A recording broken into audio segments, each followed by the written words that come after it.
Sobat Jejak 98, hari ini saya berjumpa dengan Ketua Asosiasi Nelayan Unit Pengolahan Ikan. Oh, Ketua Asosiasi Unit Pengolahan Ikan Bitung dengan Pak siapa sih?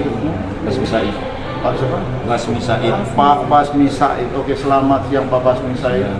Ya, Pak Basmi, saya ingin bertanya terkait dengan Ketua Asosiasi Unit Pengolahan Ikan. Seperti apa yang kehadiran Bapak dan berperan di situ? Tujuan kita ada di sini, Pak, itu sejak tahun 2000-an, hampir 20 tahun itu berkecimpung di bidang sektor unit pengolahan ikan.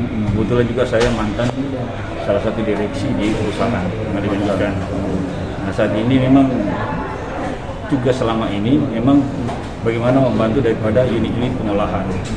Jadi mengkomunikasikan dengan peraturan yang ada di pusat. Nah, persoalan kita saat ini sejak Permen 5657 diterbitkan oleh Bu Susi, itu Bitung ibaratnya memang hancur lebur. Kenapa saya katakan demikian? Karena pada tahun 2016 semua tahu pertumbuhan ekonomi Bitung itu hancur dari 7,6 menjadi 3,5. Berarti kelihatan 50% pertumbuhan ekonomi Kota Bitung dipengaruhi oleh sektor perikanan. Nah, untuk kebangkitan perikanan Kota Bitung dengan segala upaya kita coba untuk mengkomunikasikan dengan pihak pusat, KKP pusat, dan akhir-akhir ini memang ditambah sulit lagi dengan nantinya menteri yang ada. Bahkan 2018 sampai 2021 data yang ada itu dari kebutuhan unit pengolahan ikan itu 200.000 ton per tahun, itu hanya mencapai hasil tangkapan itu di sekitaran 50.000 ton. Jadi kalau saya bicara mengenai persentase, itu hanya sekitar 20% dari kapasitas terpasang di unit pengolahan ikan. Nah, sementara total kebutuhan ikan secara keseluruhan yang saya katakan tadi adalah untuk 200.000 ton itu TTC, tuna tombol cakalang. Kalau untuk total seluruh ikan yang dibutuhkan, itu kita butuh 1.100 ton per hari. Nah, dasar dari data-data yang kita ambil dari BPS dan juga unit-unit pengolahan produksi, dari tahun ke tahun itu tidak pernah naik dari di atas 20% dari kapasitas terpasang.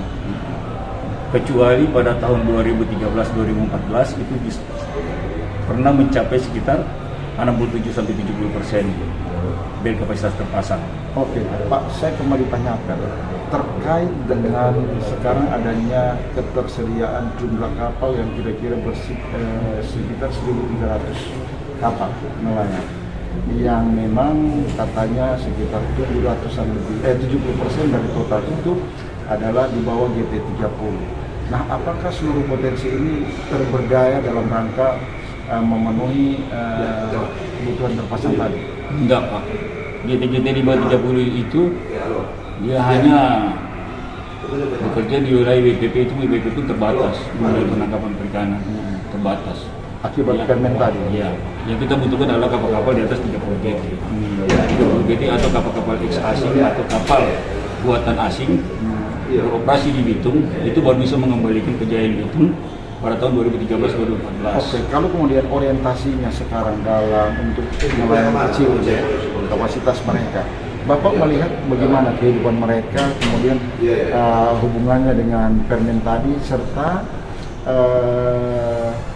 dampak virus COVID-19 kalau kapal-kapal kecil, kapal kecil itu seharusnya tidak terdampak di UP, ya, tidak terdampak di UP, unit pengolahan ikan, karena rata-rata kapal-kapal kecil itu tangkapannya juga ya BO, ludis, jadi tidak berdampak terhadap UP.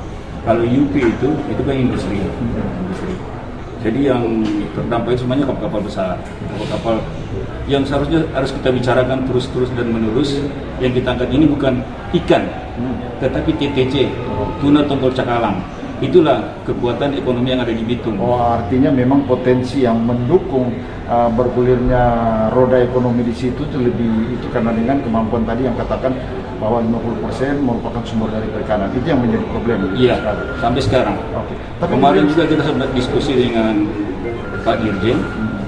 Sampai tadi beliau WA ke saya terus bilang, Pak, sistem logistik ikan itu tidak pengaruh, tidak perlu dikejar di Bitung. Yang perlu dikejar di Bitung adalah supply ikan dari mana? Industri penangkap yang harus diperkuat. Karena kebutuhan kita ini 650 ton PTC per hari. Sementara ikan yang ada saat ini hanya mencapai 125-130 rata-ratanya. Berarti hanya sekitar 20%, tidak mencapai 20%. Itu saya bilang tadi. Nah, saya coba melihat dulu, lepas saya kemudian bahwa ini merupakan potensi yang berpengaruh terhadap pertumbuhan ekonomi yang besar di situ. Saya lebih coba melihat bahwa ada kesulitan di masyarakat kecil ini, nelayan tingkat kecil, bahwa mereka pasokan solar itu mereka sangat sulit, sehingga mereka harus membeli dengan harga mahal dan akibatnya berpengaruh terhadap proses pemasaran ikan mereka. Karena kalau katanya yang subsidi cuma 500 itu pun hanya sekian, sementara harga bermain di 6.000 sampai 7.500 yang menjawab. Ini ada crucial case yang di tingkat bawah. Artinya keprihatinan ini kan harusnya menjadi juga sesuatu yang diseriusi oleh pengamat atau pemerintah ataupun semua yang berkompeten di bidang perikanan. Bagaimana ini, Pak?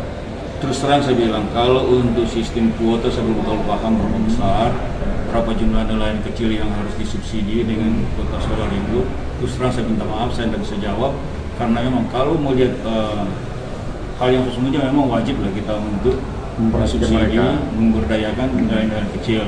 Tetapi juga kan ada dasarnya, dasar apa yang kita harus terdaftar semua kan? Kemudian apakah ada esensi daripada alokasi anggaran negara terkait dengan program pemulihan ekonomi nasional? Nah, esensi ini sangat krusial, kemudian dimanfaatkan oleh pemerintah daerah, tetapi faktanya sekarang tidak menyentuh daripada kebutuhan masyarakat sendiri. Malah mereka bikin proyek-proyek besar. Ini bagaimana Bapak melihat mengenai dana PEN ini? Apakah Bitung? Kalau dana PEN saya data kalau ada untuk BBM, untuk suplai BBM. Tidak, artinya di perikanan atau apa? Karena dia memang bias berdasarkan kebutuhan dan itu permohonan dari pemerhati maupun pemerintah daerah. Saya terus terang saya bilang, sekali lagi saya bilang, saya minta maaf kalau untuk PEN dengan hubungannya dengan solar itu saya tidak tahu sama sekali, tetapi nanti coba kita diskusikan juga di staf khusus bagaimana caranya untuk kita mengetahui juga. Dan itu nelayan-nelayan kecil yang terdampak itu memang sampai sekarang pun tidak ada keluhan masuk ke kami. Kalau itu mereka terbentur di suplai oleh BBM atau ada kuota yang terbatas, itu kita tidak pernah tahu. Harusnya memang ini terkomunikasi, tapi inilah. Ya, saya selalu komunikasi dengan mereka, bicara tapi mulai tentang penangkapan, tetapi tidak pernah berbicara tentang bagaimana hal yang bisa masalah yang mereka hadapi sesungguhnya adalah suplai solar. Itu saya tidak pernah dapat informasi, makanya saya kaget tadi tiba-tiba bicara tentang suplai solar gitu. Oke, terima kasih Pak Said. Demikian informasi yang diberikan terkait dengan bagaimana potensi yang merupakan daya pendukung utama dari pemerintah Bitung dan masyarakat Bitung itu sendiri.